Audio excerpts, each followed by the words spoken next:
कहानी है गगनपुर गांव में रह रहे एक किसान की, जिसका नाम था गोपीलाल, जो कि बहुत ही अच्छा और नेकदिल इंसान था। एक दिन वो अपनी लक्ष्मी नाम की गाय को प्यार से सहला रहा था। तभी उसकी पत्नी भड़क उठी।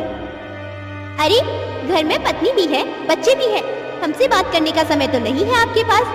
पूरे दिन इस लक्ष्मी के पीछे पीछे रहते हैं। इंसानों की तो कदर है नहीं, अब जानवर से ही दिल बहलाएंगे। अरे यही तो फर्क है इंसानों और जानवरों में। वो तेरी तरह बदज़बान नहीं होते, किसी के बारे में बुरा नहीं सोचते, और लक्ष्मी तुझसे कई गुना ज्यादा समझदार है। हाँ तो मुझसे शादी क्यों की? इसी लक्ष्मी से कर लेते। अरे तू ऐसे ही दिमाग का दही करती रहेगी। मैं जाता हूँ। चल लक्ष्मी, तेरे खाने का टाइम हो गया है, तुझे जंगल ले चलता हूँ घास खिलाने। इतना बोल गोपीलाल लक्ष्मी को लेकर जंगल की तरफ निकल पड़ता है। पर रास्ते भर लक्ष्मी बड़ी उदास थी। क्या हुआ लक्ष्मी, तू इतनी दुखी क्यों है? घास भी नहीं खा रही। तेरी तबीयत तो ठीक है ना? मैं ठीक हूँ मालिक, और बहुत किस्मत वाली भी, जो आप जैसा मालिक मुझे मिला। पर अरे तू किस्मत वाली नहीं, मैं किस्मत वाला हूँ। मुझे इतनी समझदार गाय मिली है, जो मेरे सारे बिगड़े काम संवार देती है। तेरी समझदारी से मेरा जीवन ही बदल गया लक्ष्मी। पर मालिक, मेरी वजह से आपको रोजाना मालकिन की कड़वी बातें सुननी पड़ती है। अरे उसकी बात क्यों दिल पे लेती है? उसका तो काम है बस फालतू बातें किए जाने का। तू एक काम कर, घास खा, अच्छे से पेट भर। मैं एक जरूरी काम निपटा कर आता हूँ, तू मुझे यहीं मिलना। ठीक है मालिक। गोपीलाल अपने काम के लिए वहां से निकल जाता है, पर लक्ष्मी का ध्यान अभी भी मालकिन की बातों में उलझा हुआ था। इसी सोच में गुम लक्ष्मी चलते चलते बहुत दूर निकल जाती है।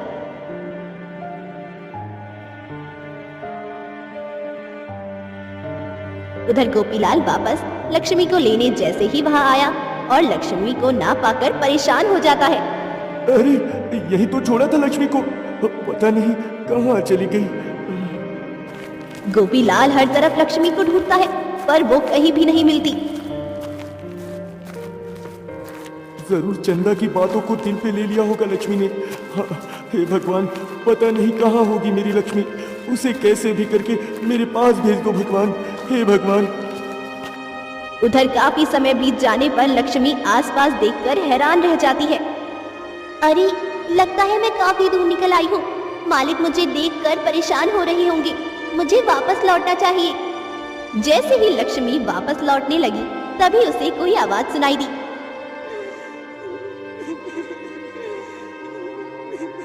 ये आवाज, ये तो किसी की रोने की आवाज है।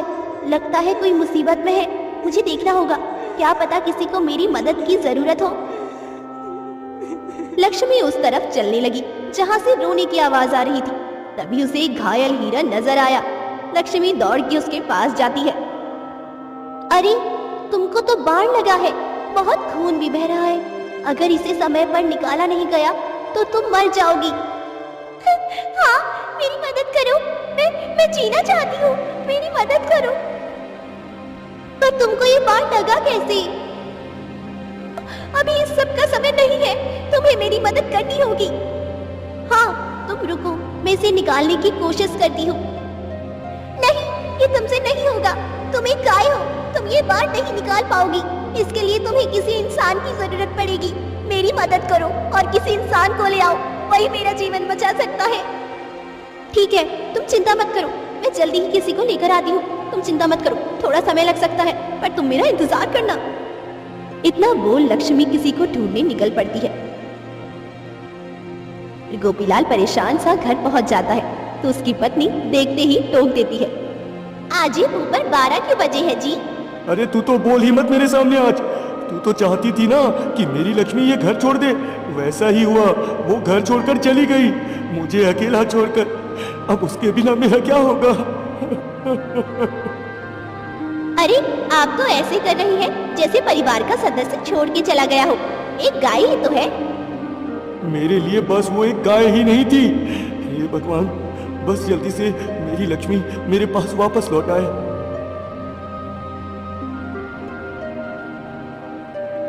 उधर दूर दूर तक भी लक्ष्मी को कोई इंसान नजर नहीं आया। अब क्या करूं मैं? हिरणी का जीवन संकट में है, अगर समय रहते उसे इलाज नहीं मिला तो मर जाएगी।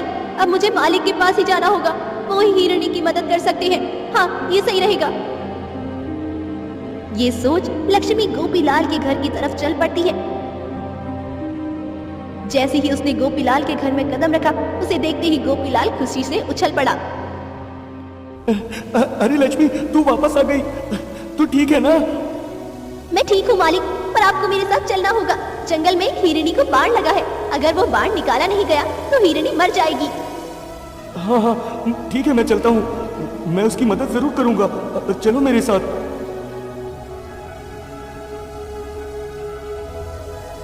लक्ष्मी और गोपीलाल तुरंत उस हिरणी के पास पहुंच जाते हैं। अरे हिरन, तुम चिंता मत करो, तुम अभी बिल्कुल स्वस्थ हो जाओगी। हाँ। गोपीलाल हिरणी का बाण निकालकर उसके जख्म पर लेप लगा देता है। बहुत बहुत धन्यवाद आपका, आपने मेरी जान बचाई है। मैं कैसे आपका धन्यवाद करूं? अरे धन्यवाद की जरूरत नहीं, तुम ये बताओ, ये बाण तुमको कैसे लगा? एक मकरूर राजा की वजह से ये सब हुआ है। खाने की तलाश में निकली थी मैं कि तभी आजमगढ़ राज्य का राजा भानु प्रताप सिंह, उसने अपना शौक पूरा करने के लिए मुझ पे बाण चला दिया। मैं किसी तरह छुप गई, जिस वजह से मेरी जान बच गई। ये तुम्हारे साथ बहुत गलत हुआ। तुम मेरे साथ मेरे घर चलो, तुम्हें आराम की जरूरत है। किसान गोपीलाल हिरणी को भी अपने साथ घर ले आता है, जिन्हें देख उसकी पत्नी चिढ़ते हुए बोलती है, हाँ वो लक्ष्मी कम थी जो एक और जानवर को उठा लाई। लगता है मेरा घर घर नहीं रहा, जंगल बन चुका है जंगल। खैर बोल के भी क्या फायदा है, मेरी कौन सुनता है। इतना बोल वो अपने काम में लग जाती है। रिनी, तुम जब तक चाहो यहाँ आराम कर सकती हो। हाँ। आपने मुझे जीवन दान दिया है, इसलिए आज से मेरे भी आप मालिक हुए। पर मुझे आराम की नहीं, बदले की जरूरत है। मुझे उस राजा से बदला चाहिए। मैं उसे माफ नहीं करूंगी, क्योंकि अगर मैंने उसे ऐसे ही जाने दिया तो वो आगे भी मासूम जानवरों की जान ऐसे ही लेता रहेगा। पर तुम एक मामूली हिरन और मैं एक मामूली किसान, एक ताकतवर राजा से कैसे बदला ले सकता है? वो मैं नहीं जानती कैसे, पर कैसे भी करके मुझे उससे बदला लेना ही है। लक्ष्मी जो इतनी देर से चुपचाप सुन रही थी, जैसे ही उसके दिमाग में कुछ आया तो उसने कहा, मेरे पास एक तरकीब है राजा से बदला लेने की। कहो ना, क्या तरकीब है? अगर हम सामने से जाएंगे तो राजा हमें चुटकियों में मसल देगा, इसीलिए हमें जो भी करना है सोच समझ कर करना होगा। सबसे पहले हमें राजा की कमजोरी का पता लगाना होगा, उसी कमजोरी से हम राजा को हरा सकते हैं।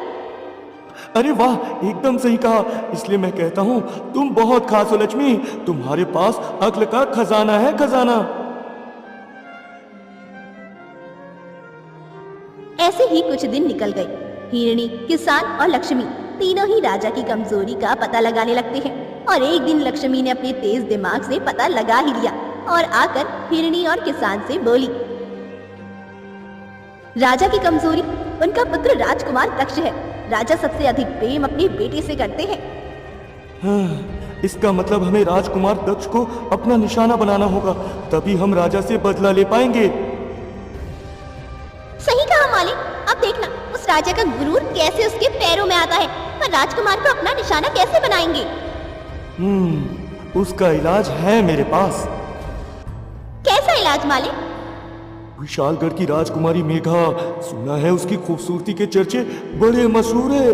अब एक खूबसूरत राजकुमारी ही हमें राजकुमार दक्ष तक पहुंचा सकती है। हाँ। लेकिन मालिक, वो खूबसूरत राजकुमारी तक हम पहुंचेंगे कैसे? अरे ये तुम मुझ पर छोड़ दो, मैं जानता हूँ मुझे आगे क्या करना है। मैं जाता हूँ ये अधूरा काम पूरा करने। इतना बोल गोपीलाल विशालगढ़ राज्य के लिए निकल जाता है। और जैसे ही महल के दरवाजे पर पहुंचता है तो सैनिक उसे रोक लेता है। अरे गरीब किसान, ऐसे कहाँ मुंह उठाए चला रहा है? मुझे महाराज विशाल गुप्त से मिलना है, मेरा उनसे मिलना बड़ा जरूरी है। हाँ हाँ, तू मिलेगा महाराज से। हुलिया देखा है अपना, किसी भिखारी से कम नहीं। चल भाग यहाँ से।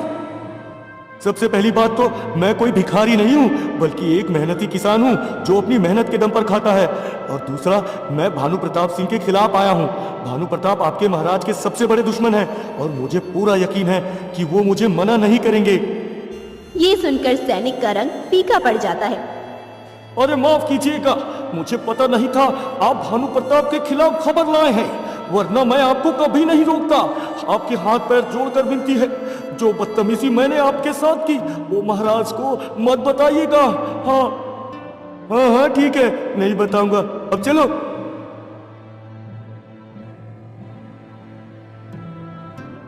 थोड़ी ही देर में गोपीलाल को विशाल गुप्त के सामने उसके दरबार में खड़ा था। कहो किसान, किस लिए आए हो? छोटा मुंह बड़ी बात महाराज, पर मैं जानता हूँ महाराज, भानु प्रताप सिंह और आप में सालों से दुश्मनी चलती आ रही है और अब से भानु प्रताप सिंह हमारा भी दुश्मन है, इसलिए हम उनसे बदला लेना चाहते हैं महाराज। बदला तो उससे मैं भी लेना चाहता हूँ, पर मैं कैसी तुम्हारी मदद कर सकता हूँ?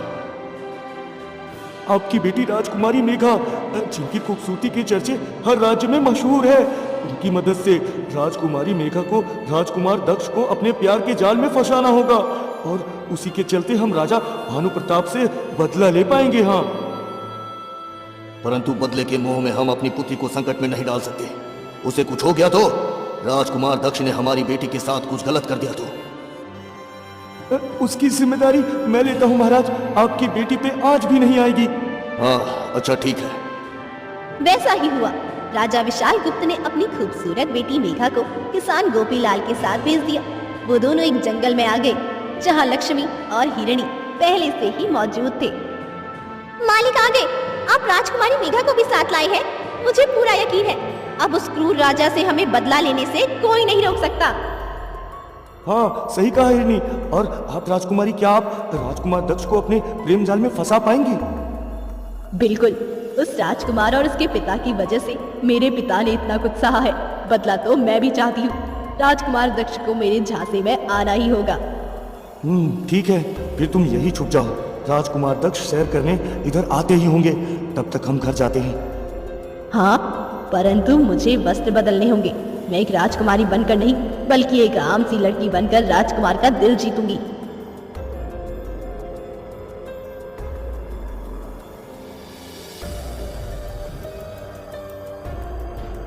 राजकुमारी मेघा ने साधारण से कपड़े पहन लिए, जिसमें वो और भी ज्यादा सुंदर लगने लगी। थोड़ी ही देर में घोड़े की आहट सुनाई दी। लगता है राजकुमार आ रहे हैं, हमें अपना काम शुरू करना चाहिए। बचाओ हमें, कोई है?